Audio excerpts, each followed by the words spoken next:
Hello everyone, today is a new day, new life, new beginning and new lesson. So our lesson for today is about exponent. So when we say exponent, it is used to indicate repeated multiplication.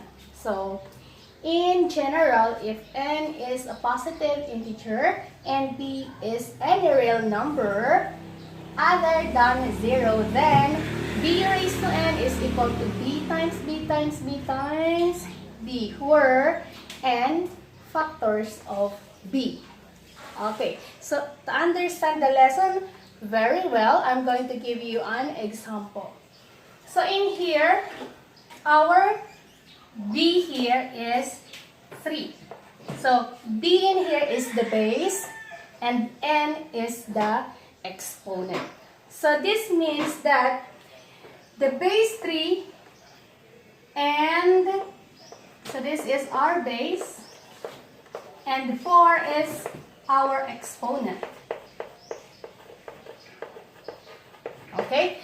This means that we're going to multiply 3 4 times. So the 3, we have factor 3, which is our base. We're going to multiply it 4 times. So 3 times 3 times 3 and times 3. Okay. Therefore, again, this is n factors of b. This means that this is 4 factors of 3. Why 4? Because our exponent is 4. So we're going to multiply 3 4 times. So 3 times 3 times 3 times 3. So on this form, this is what we call exponential form. And this one is expanded form. This is expanded form. Okay. Why expanded form? Because we write it in a multiplication form. So we can use that as multiplication sign, or we can also use multiplication sign as times or x. Next, and if you find the answer of this, 3 times 3, 9, 9 times 3, 27, 27 times 3, we have 81. So the answer 81, this is already what we call standard form. Okay, understand? I will repeat. So in our example number 1, 3 raised to 4, 3 is our b, which is our base, and 4 is our exponent. So when we write this in this is written as exponential form. So if you want to write this in expanded form, you're going to multiply 3 4 times. So 3 times 3 times 3 times 3. So we call this as 4 factors of 3. Okay? And of course, if you multiply this 4 3's, the answer is 81. So 81 now is what we call standard form. Okay? Okay, next. We have example number 2. The same thing, negative 3 is our base. So in here a while ago, only 3. But in here, negative 3 is our base. Why? Because negative is enclosed with close and open parentheses. Meaning to say, we're going to multiply negative 3 4 times. Okay? So we have negative 3 times negative 3 times negative 3 and times negative 3. Okay, next, negative times negative, positive, positive times negative, negative, negative times positive, positive. In short, okay, if your base is negative and your exponent is even number, then the answer is always positive. I will repeat.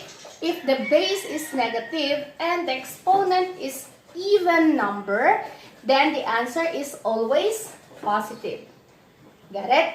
Okay. Next, 3 times 3, 9. 9 times 3, 27. 27 times 3 is equal to 81.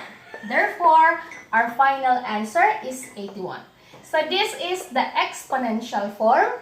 This is the standard form and this is the expanded form and this is the standard form. Okay? Okay, next. We have number 3 example. If you notice, they are the same with number 2. The only differences is the close and open parentheses. Do they have the same answer? The answer is no. Why? Because in number 2, because of close and open parentheses, negative sign is included.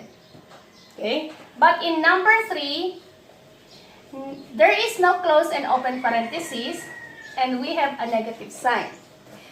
Therefore, the base 3 is only included in the exponent form. Negative sign is not included. This means that the formula is negative is not included. Therefore, we're going to multiply 3 4 times. So our base is 3. Negative is not included. So only 3, 3, 3, 3, and 3. So if you notice the negative sign, or this is considered as negative 1, okay? So the negative 1 or negative sign outside the parentheses because it is not included in our exponent.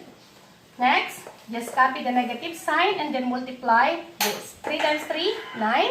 Times 3, 27. Times 3, we have 81. Therefore, our final answer is negative 81, which is different in our example number 2. So this is our exponential form, this is our expanded form, and this is our standard form. Okay? Okay, so I'm going to give you more example.